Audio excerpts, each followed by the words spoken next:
This is probably the biggest little town that you will ever come across.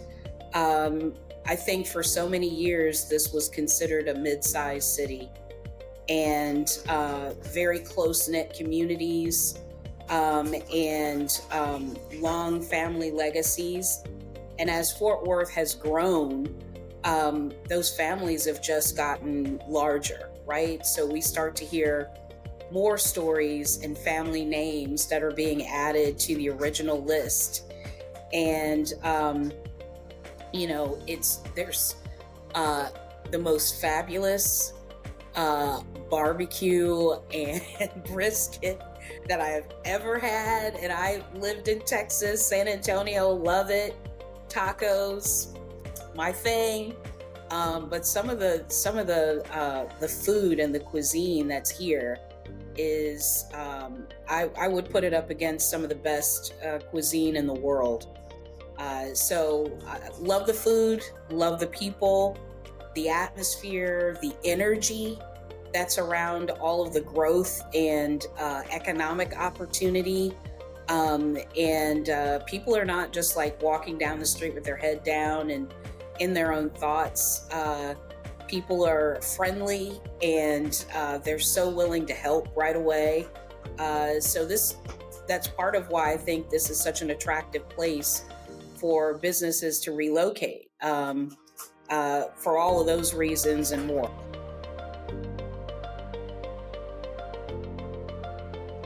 Community development financial institutions. And they were really created to fill a space that wasn't necessarily being filled by traditional financing institutions in unserved or underserved areas of the community, usually communities of color or low socioeconomic communities.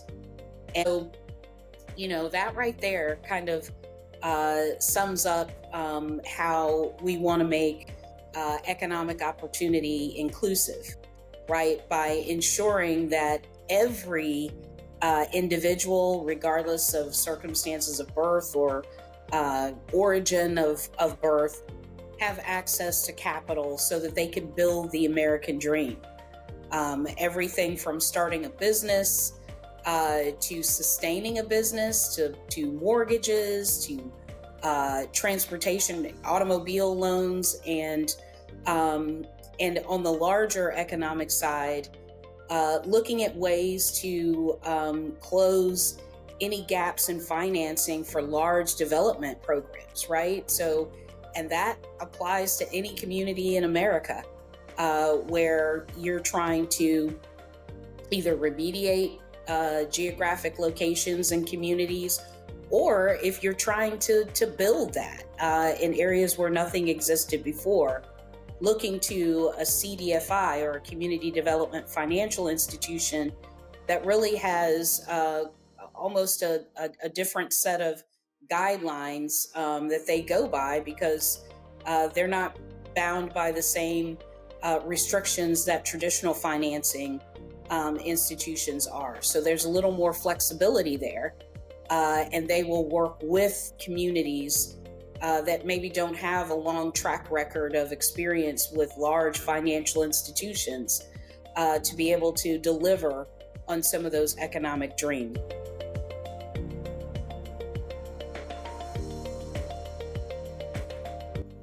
When I first arrived here 3.5 years ago, you check out the lay of the land and find out, what's happening on the ground. What does this community need that's specific to it and the needs of the residents here? And so I was coming from very different in size, right? But what I found is not so different in need. You wouldn't imagine that a city with almost 1 million residents in the North Texas region that includes Dallas and other major cities, that financing in small communities would be an issue, because this is home to a lot of the big the big dogs, right, on the financial block.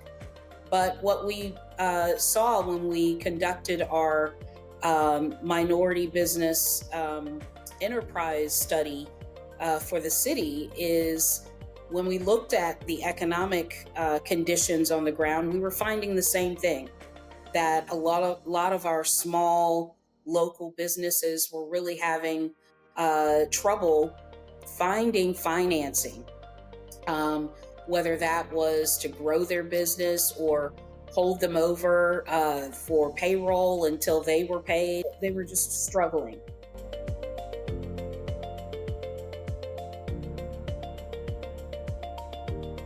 We were knee deep in COVID, and we had seen some CARES Act dollars come in and support our small business community, which was a one-time kind of outlay of those funds, right? The money came in, it went straight out to those small businesses, and then it was gone.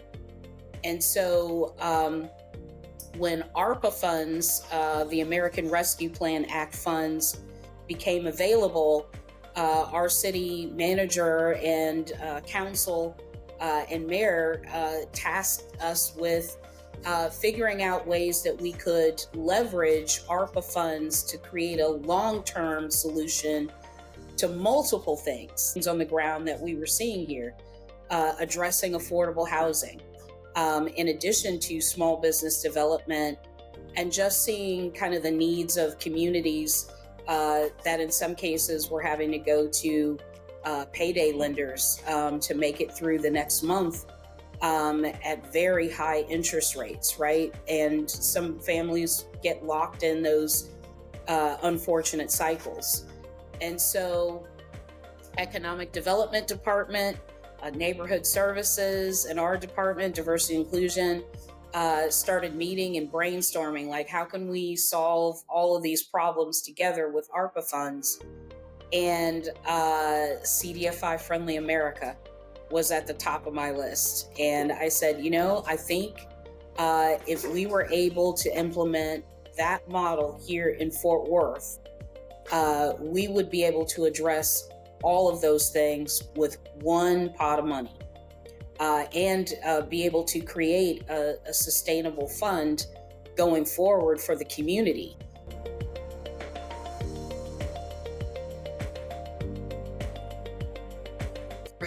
The CDFI Friendly America team is really focused on making sure that they understand the difference in the community that they're currently working with, right? There are things that, you can create a template for, and you have a kind of an idea of a framework. But one thing that I have experienced in working with this team in 2 cities so far is that they're interested in knowing what the people that are living the experience in that community need. And then everything else is built around those specific needs, and not kind of taking for granted. I think between the two, Mark and Adina, over 50 years of experience in finance, never overshadows the voice of the people that need help, right? And so that is something that is unique in any circumstance, let alone when you're talking about the finance industry, which typically has rules that they have to adhere to, and they can't stray, and it doesn't matter what your story is. If you don't meet this criteria, there's nothing I can do to help. And that's never been my experience with this team. They're always figuring out ways to make it happen.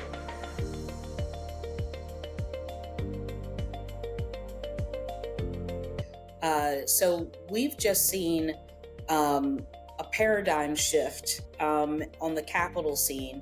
And not only have we managed to provide that type of funding level to our residents that were unserved before, what we've seen is we've lit a fire under the local financial institutions who are, understanding like, oh, we need to get in the game too.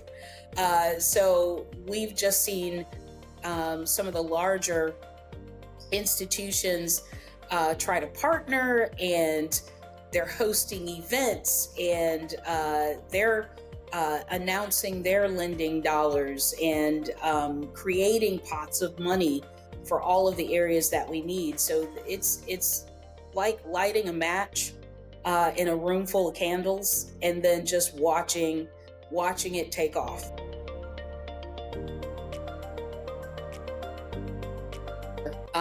So here in Fort Worth, we had one CDC that was physically located in the city, and at the time, they had about $10,000 of lending capital available in a fiscal year. We have, now that we've adopted the CDFI Friendly Fort Worth model, we've been able to bring in CDFIs from all over the country, over 18 CDFIs that are lending here. And now we have over $24+ million in new capital in these unserved markets. Everything from mortgages to small business loans to help sustain or build businesses, to small local economic development deals, to automobile loans, and everything in between.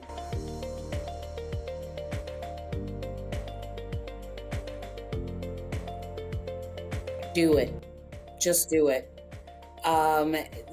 It doesn't really matter if you have large financial institutions. This is a service that is specific and precise in meeting the needs of unserved aspects of your community.